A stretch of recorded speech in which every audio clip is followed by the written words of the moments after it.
Welcome to Voices of the Community, which explores critical issues facing Northern California communities. We introduce you to the voices of community thought leaders and change makers who are working on solutions that face our fellow individual community members, neighborhoods, cities, and our region. This is George Koster, your host. This episode is part of our series exploring COVID-19's impact on nonprofits and small businesses in the San Francisco Bay Area. Back in April of 2020, when we decided to create this ongoing series on COVID-19's impact, first on nonprofits and then on small businesses in the San Francisco Bay Area, we, like you, had no idea how long the pandemic would go on and what the health and economic impact would be in our community. Going into 2021, the pandemic is now killing more people, shutting down more nonprofits and small businesses, along with wiping out the livelihoods of families, neighborhoods, and communities. We will continue to shine a spotlight on the nonprofits and small businesses that make up the fabric of our community, along with the founders and staff who are struggling to deal with the impact of the COVID-19 pandemic on their operations, services, and sustainability until we can all get to the other side of the pandemic.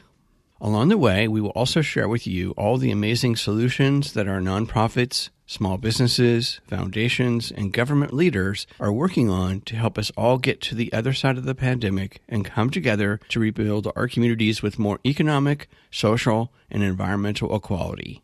I look forward to seeing how sort of the general public reviews how they look at artists and go, oh, this is a valid life choice. This isn't for the faint of heart, for one. And we need to support them. We need to allow them to flourish with their art and not punish them because they don't have an office job, if that's not what they want. So could you please introduce yourself? My name is Erica Andracchio, and I am the executive director of Left Coast Theater Company, amongst many other things. So, Erica, could you please share with the audience a little bit of your background? Because you're not only the executive director, you're also a playwright, you're also an actress. I am, yeah. I've sort of been the lady with many hats for a number of years now. I started off acting, and when you're in high school and early college days, I'm going to go to Hollywood and be a famous actress. And then you realize that doesn't pan out quite as easily as you think it does. And I got very involved with the San Francisco theater scene as an actress about 13 years ago, and through random connections met other people who were doing admin parts of theater. And I realized at that point I was tired of just being an actress and I wanted to do other stuff. And so I eventually started stage managing, and then I eventually became the production manager for Left Coast. And then just through process of climbing, I suppose, I became the executive director. And I also do playwriting and still act a little bit and still write and just trying to keep your head above water in this industry. So Left Coast Theater Company has a really wonderful history and an audience and a community it serves. Tell us a little bit more about them. Yeah, Left Coast Theater Company is exclusively an LGBTQ plus theater company that does works, primarily new works. We're known mostly for doing anthologies, which is a 10 to 15 minute short play. Over the course of one night, you'll see maybe 6 or 7 of them under one theme. For example, we did a show a few years ago called The Morning After, and it was like the morning after ... what? And it was, 7 plays that were all about the morning after some event, and it was all LGBTQ related. And the company has been doing this for coming up on 9 years this year. Next year, 2022, will be our 10th year. The company was founded by Rodney Rhoda Taylor and Joseph Frank back in 2012.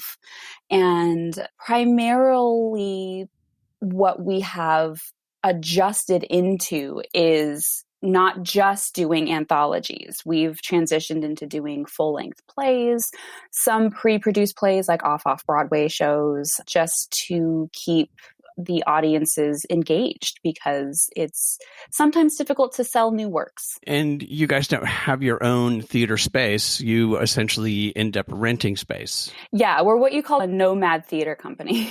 We sort of just exist, but we don't exist in a place. We just rent theater spaces in all of San Francisco.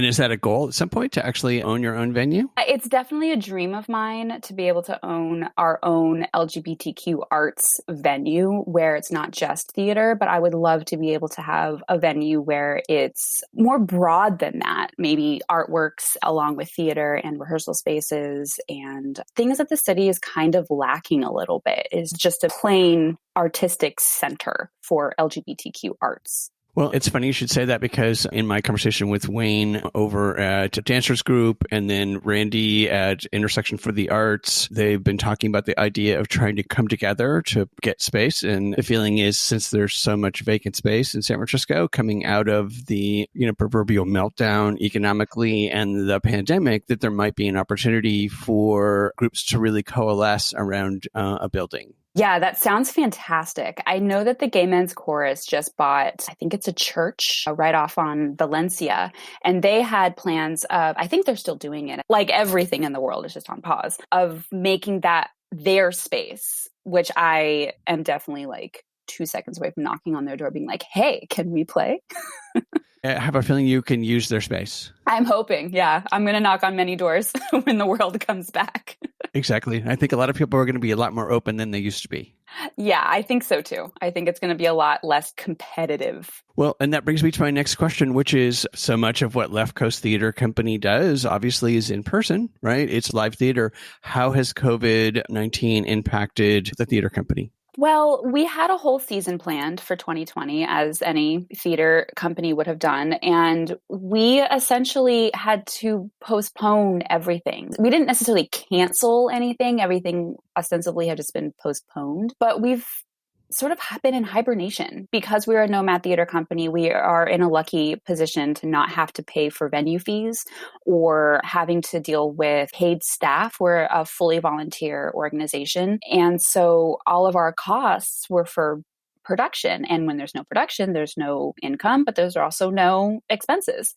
So we just sort of sat down for most of the last year going, okay, when can we come back? When can we start to get moving again? And in the positive light of it, though, we've done a lot of really good working behind the scenes to sort of get ready and then plan as far out as we can because we have all this time to sit around thinking about how to make the theater company and the works that we really want to see go up happen.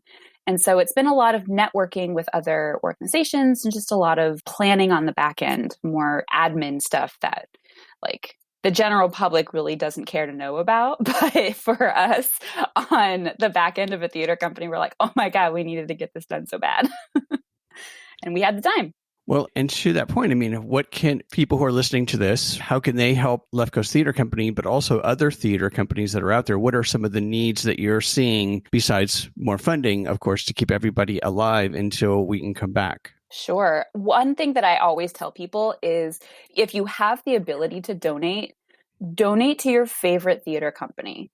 Like when you used to go out and go to the theater and go out for a night with your loved one or your friends, and you would go to, for example, Piano Fight or to the Exit Theater. Those are venues in which are small, indie-run organizations that are sad and they're suffering because there's no income for them either. And the way to kind of keep those going is to, donate a little bit. It doesn't have to be, I'm going to donate to some giant Broadway organization if that's not what you feel like. But if you enjoyed going out and seeing certain theater shows, donate to those companies and keep them at least a little bit alive. And for, those that can't afford to do that, join their mailing lists so that you can keep up with them for when they do come back and you can be involved when they call out for maybe writers, if you want to be a writer, or if you want to be on the back end of a theater company and help out with admin stuff or be on an executive team, reach out and let them know that you're interested because otherwise, they won't know. And then it seems like foundations are now actually providing funding specifically for just operations and overhead to keep folks going instead of a specific program. Yeah, and that's what's been a real lifesaver. For example, grants that you were to apply for are project driven. So they want to see what the project is that you're going to be doing. And when there's nothing to produce and with Left Coast Theater Company, for example, we're not the type of theater company that does well in this virtual world. And I have to hand it to the theater companies that have made it work for them, or the other arts organizations that have made it work for them, because they're doing amazing work. And I'm so inspired. But Left Coast has never had that that's never been our forte. We're in your face. We're fun in person, and we're not as lively on, 4 boxes on Zoom. And so we tried for a little while. It didn't really work. But the grants organizations that are allowing arts organizations to apply for grants are not asking anymore for project-driven grant applications, which has been so helpful, because now we can say, hey, when we do come back, we plan on doing X, Y, and Z. And if we get awarded a grant, then it's like, oh, yes, we have money in the bank. We don't have to just sit and beg for money on the street when we come back, because everyone's going to be doing that. It's going to be a rush all at the same time. Right. And as we were talking about before we came on, and just everyone is struggling with that. The state of California is trying to come up with, and of course, San Francisco is trying to come up with in cities and counties as to how to safely open theater again inside, let alone they're now working on an outside piece, because that's where everything is going to start. Yeah. The outside venues and the outside performance spaces, I'm very excited to see how they come back. For theater companies that are looking forward to having indoor performances again, it's going to be interesting to see, because we're all going to be in the same boat. It's not like, oh, this, theater company in Ohio figured it out before anybody else. Like, it's going to be everyone all at the same time. It's going to be a huge amount of trial and error to figure out what works, what we're allowed to do, how we can keep our actors and crew and audience safe. It's going to be interesting to see how that all works out, because we have no idea.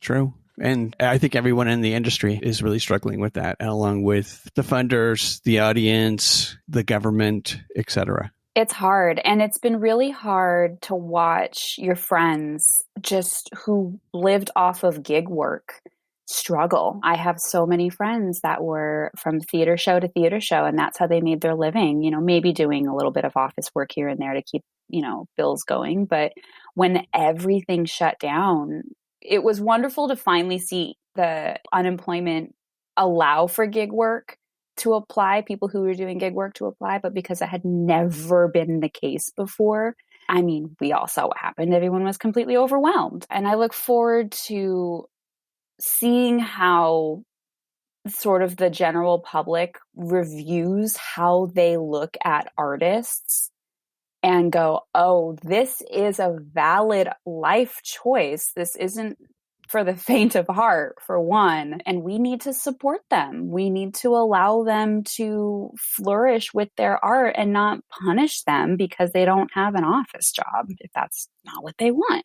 So, Erica, could you share with the audience one of your favorite stories of Left Coast Theater Company working there, and what you think it exemplifies as far as the impact of this really unique theater company? Absolutely. One of my favorite stories is one of the first shows that I did with Left Coast was the show called San Francisco, Here I Come.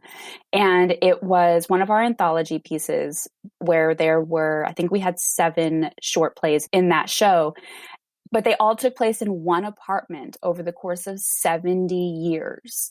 So within 7 decades, you saw 1940s and the people that lived in that apartment all the way through.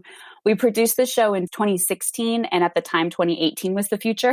So all the way to 2018, and sort of this futuristic look at what San Francisco might look like, but talking about the LGBT experience through the 60s, through the 80s, through gay marriage becoming legal again. And one of my absolute favorite moments from that show was Lana Wachowski happened to be in San Francisco with her crew from Sense8 filming.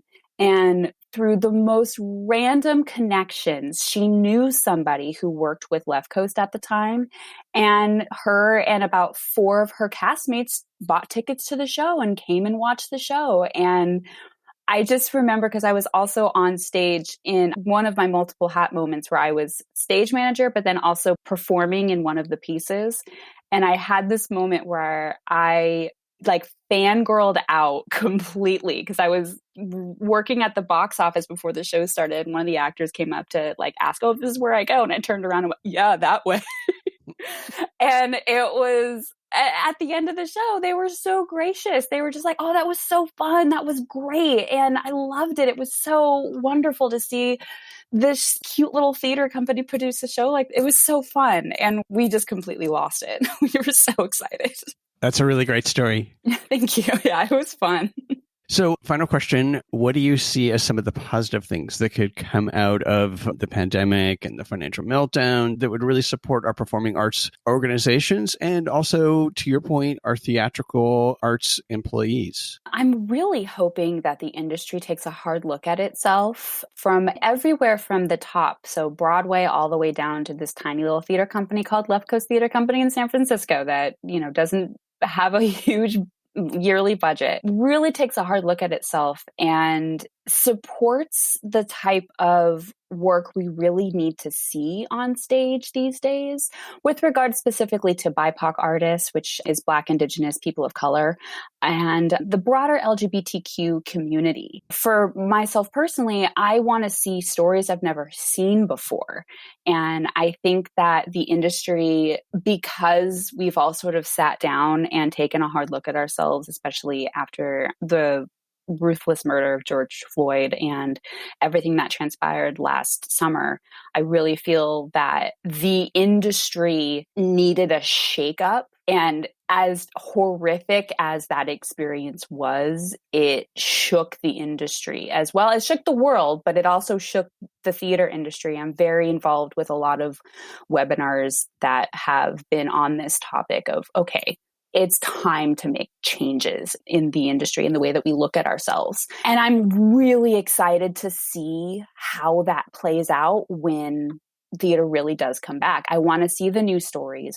The things that I want to see are the things I didn't hear before. I understand that there are certain people that want to keep their stories in the spotlight, and I understand that, but it's not their time anymore. Nicely put. Thank you. So thank you, Erica, for sharing Left Coast Theater work today. We will make sure that viewers and listeners have your contact information, website, and social media so they can follow Left Coast Theater and get engaged in your next production. And any final words on how people can stay in touch? Yeah, if you would like to go to our website and either sign up for our mailing list or give us a little, hey, we want to see you come back with some good work boost donation, even if it's $5, like that's $5 we didn't have before. So I'm always a gracious person when it comes to anything you have. But if you want to head to our website and just kind of keep up with us, that's the best way to do it. And our website being www.lctc-sf.org.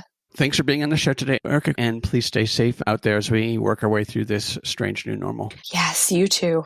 That's it for this episode of Voices of the Community. You've been listening to the voice of playwright, actress, and executive director of the Left Coast Theater Company, Erica Andrecchio. To find out more about Left Coast Theater Company's upcoming productions, sign up for their mailing list, and to make a donation, please go to lctc-sf.org.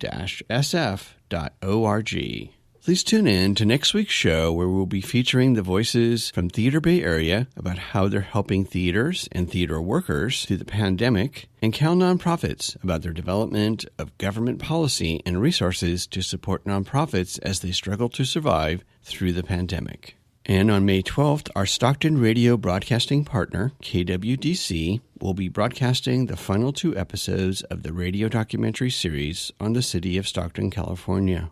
You can stream the May 12th, 4 p.m. 90-minute broadcast on kwdc.fm or from my website, georgecoster.com, and click on Voices of the Community, and then click on the Stockton series. We hope that you enjoyed the insights, points of view, and personal stories from the voices of changemakers and their nonprofits and small businesses featured in this series. To find out more and get engaged with the nonprofits, small businesses, and staff members featured in the series, please go to my website, georgecoster.com, and click on Voices of the Community to find links to the extended versions of these interviews and to listen to the entire series. After listening to these stories, we hope that you will consider making a donation and volunteering to provide a hand up to your fellow community members. I want to thank my associate producer, Eric Estrada, and Casey Nance at Citron Studios, along with the wonderful crew at the San Francisco Public Press and KSFP. Voices of the Community is a member of Intersection for the Arts, which allows us to offer you a tax deduction for your contributions. Please go to georgecoster.com and click on the donate link to make a donation to help us provide future shows just like this one. While you're on our website, you can enjoy our archived past shows, which feature community voices working on solutions to critical issues facing Northern California communities. And you can sign up for our newsletter to find out more about future shows, as well as shows and events from the organizations that are included in our episodes. Take us along on your next COVID walk by subscribing to Voices of the Community on Apple Podcast, Spotify, and Google Podcast, or wherever you get your podcast.